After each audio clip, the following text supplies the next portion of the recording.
Welcome to Dump Truck Toolbox. I'm Alan, and today we're going to be talking employee orientation and drug and alcohol testing.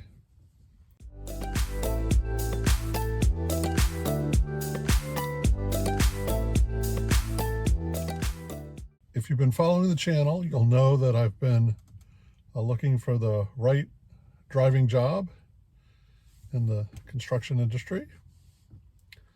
And I'm pleased to say today's my first day at work. I'm working for a larger construction company, actually. They have a subsidiary with dump trucks. They have a couple dozen dump trucks, quads and quints, nice vehicles. They have their own maintenance facility, so they appear to be kept in excellent shape. I'm very excited by the opportunity. So employee orientation at a company this size is a bit more thorough, and to me that's a good thing. I've spent most of my career working for larger companies. So today, we did some of the employment verification stuff, and as soon as they issue me the right credentials, I've got some videos to do, and I assume they're on important topics like safety and company policies, and I strongly suspect drug and alcohol policies that are required by FMCSA. And so I want to talk a little bit about FMCSA policies. I'm aware that there's some owner-operators who may find it a little difficult or cumbersome to do what needs to be done for drug and alcohol testing, and I get it. I was the drug and alcohol program manager for a bus company. We had 80 to 100 employees who were covered under the drug and alcohol regulations, and I spent a whole lot of my time worrying about people peeing in a cup.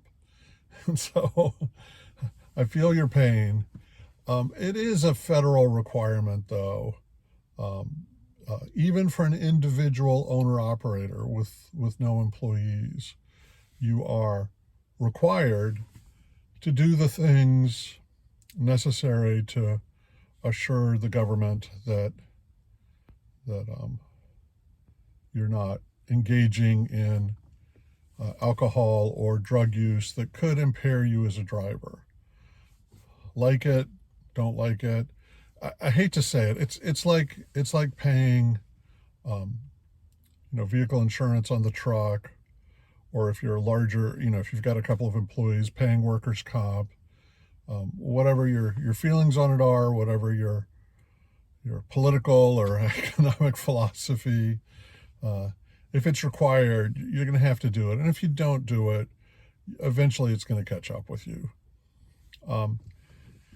And so I'm working on something that I'll roll out on this channel, hopefully in the next probably 2 months or so, trying to help owner-operators get a handle on the budget to run a truck. And as part of that, I did some research on drug and alcohol testing, and I found a site that will provide for an owner-operator single truck everything necessary for drug and alcohol compliance for $280 a year. And sort of like buying a car or renting an appliance. The first year for only 1 penny. But as I'm building my aid to help owner operators budget appropriately, I just went ahead and put in the $280 a year. And that works out to a little more than $20 a month. And so what it does is it not only gives you the testing you need, the initial or pre-employment testing, and then the random testing, and they handle all the randomization behind the scenes. I assume that they would, contact you and say, go for your drug test right now, which is what I had to do with my bus drivers when I was the drug and alcohol program manager.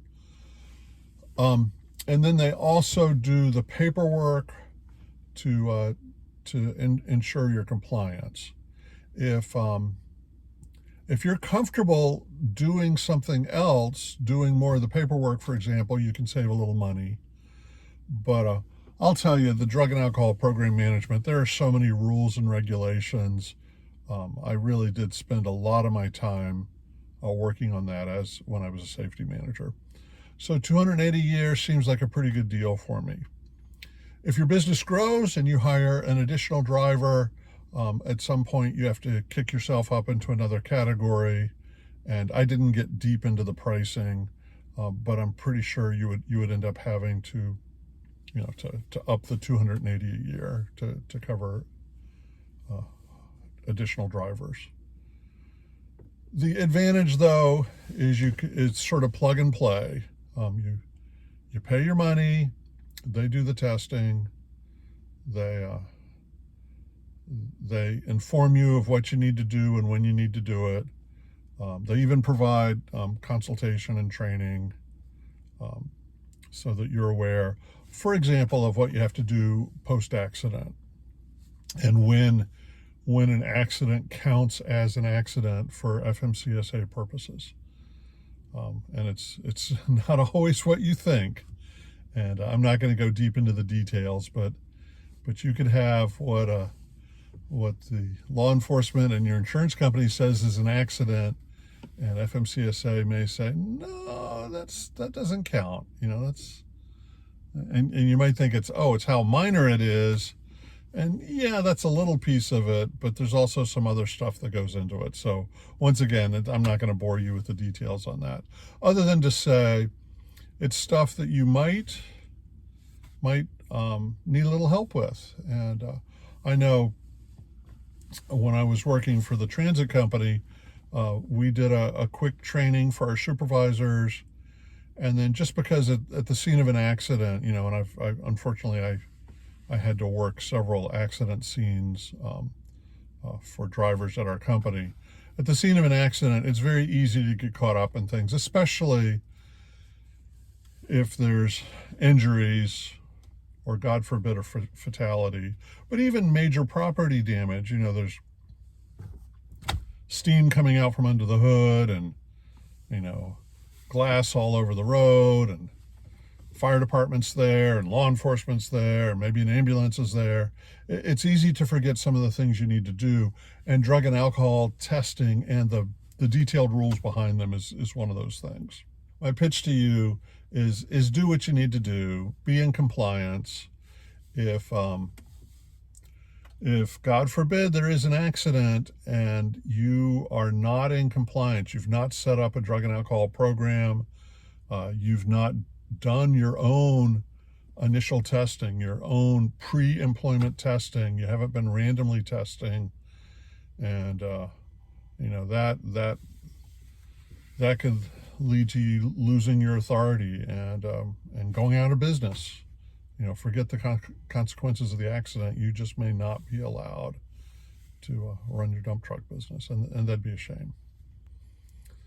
Okay, so it's always a pleasure to start these conversations.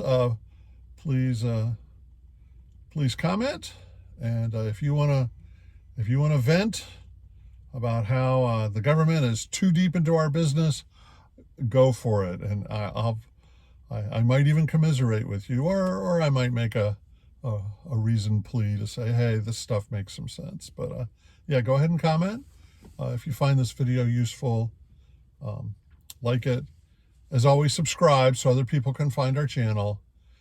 And until next time, hope to see you soon on the Dump Truck Toolbox.